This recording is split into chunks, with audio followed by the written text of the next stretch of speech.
पुरवठा निरीक्षक पदभरती 2023 ची मित्रांनो जाहिरात आलेली आहे। जवळपास 5 वर्षानंतर मित्रांनो ही जाहिरात येते। 2018 ला ही जाहिरात आली होती।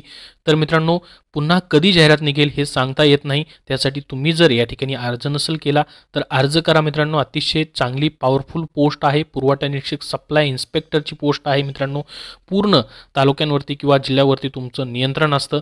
तर या व्हिडिओमध्ये मित्रांनो तुम्हाला ही माहिती सांगणार आहे की MSIT पदवीसोबत लागते का तुम्हाला आता, त्यानंतर अभ्यासक्रमामध्ये मित्रांनो तुमचा पेपर निगेटिव्ह मार्किंगमध्ये या ठिकाणी असतो का, त्यानंतर याच्यासाठी मग अभ्यासाचं नियोजन काय आहे, सिलेबस काय असणार आहे आणि मित्रांनो याच्या जागा किती आहेत कुठल्या विभागामध्ये, तर तुम्हाला पोस्ट प्रेफरन्स कसा द्यायचा आहे आणि मित्रांनो तुम्ही नेमका अर्ज कुठं करायला पाहिजे तेही तुम्हाला सांगणार आहे। त्यासाठी हा व्हिडिओ शेवटपर्यंत पाहत राहा।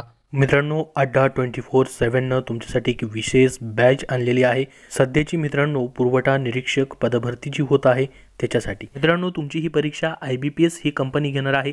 त्याच पॅटर्ननुसार ही तुमची बॅच असणार आहे। बॅचमध्ये तुम्हाला लाईव्ह प्लस रेकॉर्डेड क्लासेस असणार आहेत आणि पूर्णपणे मराठीमध्ये बॅच असेल। 26 डिसेंबर 2023 पासून मित्रांनो ही बॅच सुरू होते आहे। या बॅचचं खास वैशिष्ट्य म्हणजे याच्यामध्ये मित्रांनो जी फॅकल्टी असणार आहे ती मित्रांनो तज्ञ फॅकल्टी तुम्हाला अड्डा 24/7 ची पूर्णपणे शिकवणार आहे। याच्यामध्ये मित्रांनो जे लाईव्ह क्लासेस होणार आहेत तुमचे ते 180 तासांपेक्षा जास्त परस्पर संवादी लाईव्ह क्लासेस असणार आहेत। कारण की त्याच्यामध्ये मित्रांनो तुम्हाला काही शंका असतील त्याची उत्तरं तुम्हाला मिळवता येणार आहेत जे त्यांचे तज्ञ शिक्षक आहेत त्यांच्यासोबत लाईव्ह क्लासेसमध्ये। आणि मागील वर्षांचे तुम्हाला प्रश्न देखील मित्रांनो याच्यामध्ये सोडून घेतले जाणार आहेत। फक्त शिकवलं जाणार नाही तर तुम्हाला विषयाच्या हस्तलिखित नोट्स देखील ते देणार आहेत। जो पण मित्रांनो तुमचा सिलेबस असणार आहे IBPS पॅटर्ननुसार त्यानुसार तुम्हाला सर्व विषय शिकवले जातील आणि तुम्हाला हस्तलिखित नोट्स देखील ते देणार आहेत। तर हा जो कोर्स तुम्ही मित्रांनो लाईव्ह क्लासेस जॉईन केला तर याच्यामध्ये तुम्ही नोकरीला कुठं असाल, गृहिणी असाल तरी देखील मित्रांनो तुम्हाला याचा उपयोग होणार आहे। कारण की याचा टायमिंग देखील त्या पद्धतीने मित्रांनो असणार आहे।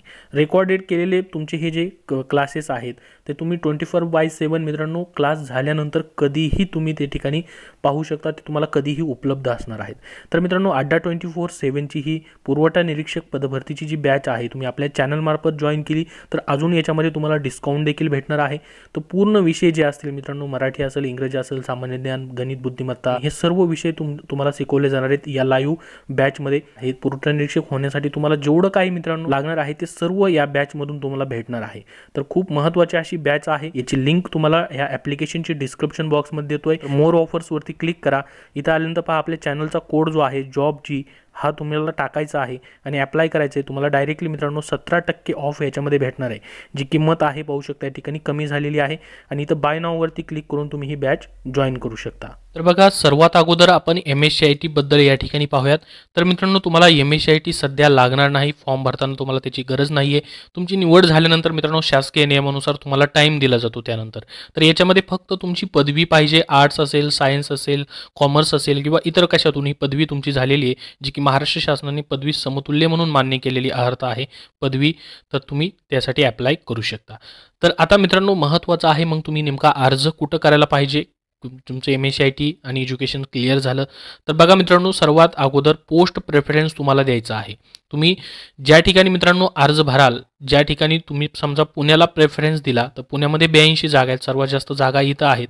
त्यानंतर मित्रांनो छत्रपती संभाजीनगर विभाग आहे त्या ठिकाणी 88 जागा आहेत। तर ज्या ठिकाणी तुम्हाला सर्वात जास्त मित्रांनो या ठिकाणी जागा आहेत, जर तुमचा अभ्यास कमी झालेला असेल मित्रांनो, तुम्हाला वाटतंय की अभ्यास कमी आहे तर निवडीसाठी या ठिकाणी जागा जास्त असतील माझ्या कॅटेगरीला किंवा त्या ठिकाणी जागा जास्त असतील तर तिथं तुम्ही अर्ज करू शकता।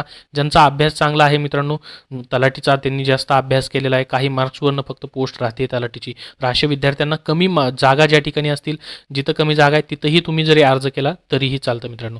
समजा आता तुम्ही मित्रांनो छत्रपती संभाजीनगर या विभागामध्ये अर्ज केला ज्या ठिकाणी 88 जागा आहेत, तर या विभागाअंतर्गत येणारे जे जिल्हे असतील मित्रांनो तेथील कुठलाही जिल्हा तुम्हाला भेटू शकतो। जसं की पुणे विभाग आहे, पुण्यामध्ये मित्रांनो कोल्हापूर असेल, सांगली असेल, सातारा असेल, असे विभागाअंतर्गत विविध जिल्हे येतात। त्या जिल्ह्यामध्ये मग तुम्हाला कुठेही पोस्टिंग भेटेल। पोस्टिंग कशावरती भेटेल, तुम्ही जर तिथं अर्ज केला तर मित्रांनो तुम्हाला जे गुण पडलेले आहेत तुमच्या गुणवत्तेनुसार जे कट ऑफ लागेल त्याच्यानुसार तुम्हाला पोस्टिंग दिलं जाईल। मग तुम्हाला ठरवायचं मित्रांनो की तुम्हाला कुठल्या जिल्ह्यामध्ये या ठिकाणी पोस्टिंग हवं आहे, जवळचे तुमच्या घरा शेजारचा जिल्हा असेल किंवा तुमच्याच जिल्ह्यामध्ये हवं असेल। समजा तुम्ही पुणे जिल्ह्यामध्ये राहताय तर पुणे विभागामध्ये अर्ज करू शकता। मात्र पुणे विभागामध्ये जे जिल्हे येतात तिथं जर तुम्हाला पोस्टिंग नको असेल तर तुम्हाला मग दुसरीकडे पोस्ट प्रेफरन्स द्यावा लागणार आहे. पोस्ट प्रेफरन्स तुम्ही जर पहिला पुणे दिला, दुसरा मित्रांनो या ठिकाणी छत्रपती संभाजीनगर दिला किंवा 1 नंबरला छत्रपती संभाजीनगर दिला, 2 नंबरला पुणे दिला, तर तुमचं समजा मित्रांनो या ठिकाणी 88 जागा त्या ठिकाणी आहेत, तिथं जर तुमचं सिलेक्शन नाही झालं तर दुसऱ्या या ठिकाणी तुमचं होईल. म्हणजे असा प्रेफरन्स तुम्हाला द्यायचा आहे. तर ज्या ठिकाणी सर्वात जास्त जागा आहेत तिथं समजलं असेल तुम्हाला की अर्ज कुठं करायचा. जर कमी अभ्यास असेल तुमचा तर तिथं तुम्ही चान्स घेऊ शकता. जिथं सर्वात जास्त जागा आहेत तिथं तुम्ही अप्लाय करू शकता. ज्यांना चांगला अभ्यास आहे त्यांनी कुठेही अप्लाय केलं तरी मित्रांनो चालेल. तर हे झालं अर्ज भरण्यासंदर्भात आणि पोस्ट प्रेफरन्सबद्दल मित्रांनो. आता महत्त्वाचं आहे याच्या अभ्यासाचं नियोजन आणि याची परीक्षा. तर बघा आता मित्रांनो, तुमची याची लास्ट डेट आहे 31 डिसेंबर 2023 पर्यंत तुम्हाला अर्ज करायचा आहे. आता जानेवारीमध्ये मित्रांनो भरपूर साऱ्या परीक्षा आहेत. WRD असेल, त्यानंतर मित्रांनो बाकीही परीक्षा जाहीर होत आहेत. ZP चे राहिलेल्या परीक्षा असतील.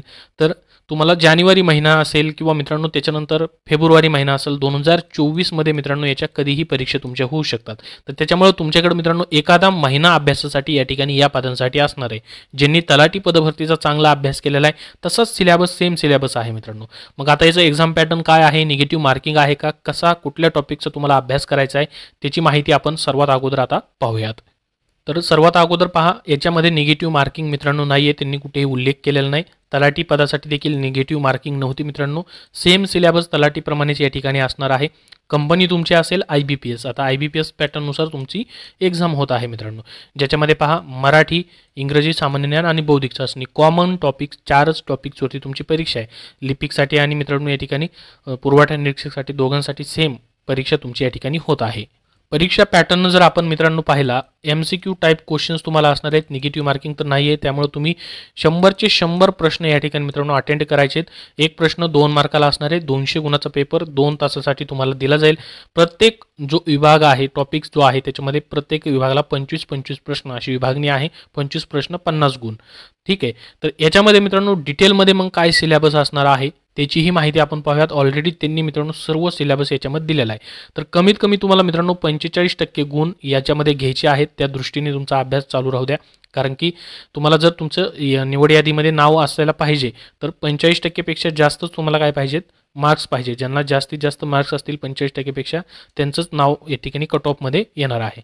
तर बघा आता जसं की मराठी भाषा विषय आहे मित्रांनो, ऑलरेडी सिलेबस दिलेला आहे आणि याच्यावरतीच प्रश्न येतात मित्रांनो. TCS IBPS अशा पद्धतीने जो सिलेबस देतो त्याच्यावरतीच प्रश्न येतात, बाहेरचे प्रश्न येत नाहीत तुम्हाला. तर सर्वसामान्य शब्दसंग्रह, वाक्यरचना, व्याकरण, म्हणी व वाक्यप्रचार यांचा अर्थ आणि उपयोग, उतारवरील प्रश्नांची उत्तरे. तर तुम्हाला हे मराठीमध्ये मित्रांनो करायचं आहे. याच्यावरती मित्रांनो कशावरती जास्त वेटेज असेल, काय असेल, तर तुम्हाला त्यासाठी मागील मित्रांनो काय करायचे, मग प्रश्नपत्रिका पाहावे लागतील, कसे प्रश्न आले होते IBPS मार्फत. आता TCSचं जर आपण पाहिलं मित्रांनो, तलाठी पदभरती झाली त्यामध्ये उतार्यावरती प्रश्नच विचारले नव्हते त्यांनी TCSमध्ये. तर IBPSचं तुम्हाला काय पॅटर्न आहे त्याचा अभ्यास तुम्हाला अगोदर करणं गरजेचं आहे. तर म्हणी, वाक्यप्रचार, त्यानंतर मित्रांनो सर्वसामान्य शब्दसंग्रह हे टॉपिक्स, याच्यावरती तर टॉपिक 3-4 प्रश्न मित्रांनो तुम्हाला येतातच. त्यानंतर इंग्रजी भाषा जी आहे मित्रांनो त्याच्यामध्ये कॉमन व्होकॅब्युलरी असेल, सेंटेन्स स्ट्रक्चर असेल, ग्रामर असेल, म्हणी आणि वाक्यप्रचार इथंही तुम्हाला विचारले जातील. कॉमन व्होकॅब्युलरी, सेंटेन्स स्ट्रक्चर याच्यामध्ये मित्रांनो समानार्थी, विरुद्धार्थी शब्द देखील तुम्हाला असणार आहेत. त्यानंतर पॅसेजवरती देखील प्रश्न तुम्हाला असतील. त्यानंतर सामान्य ज्ञान हा जो विषय आहे मित्रांनो हा थोडासा किचकट आहे. याच्यामध्ये अनेक उपघटक आहेत मित्रांनो, जसं की चालू घडामोडी जगाच्या आणि भारताच्या तुम्हाला विचारले जातील. जगाच्या आणि भारताच्या त्यांनी म्हटलेले या ठिकाणी चालू घडामोडी. नागरिकशास्त्रामध्ये मित्रांनो राज्यघटना, भारतीय घटनेचा प्राथमिक अभ्यास तुम्हाला करायचा आहे. मग त्याच्यामध्ये प्रशासन असेल किंवा ग्राम व्यवस्थापन असेल, राज्य व्यवस्थापन असेल हे असणार आहे. इतिहासामध्ये देखील मित्रांनो महाराष्ट्राचा आणि आधुनिक भारताचा इतिहास तुम्हाला विचारला जाईल.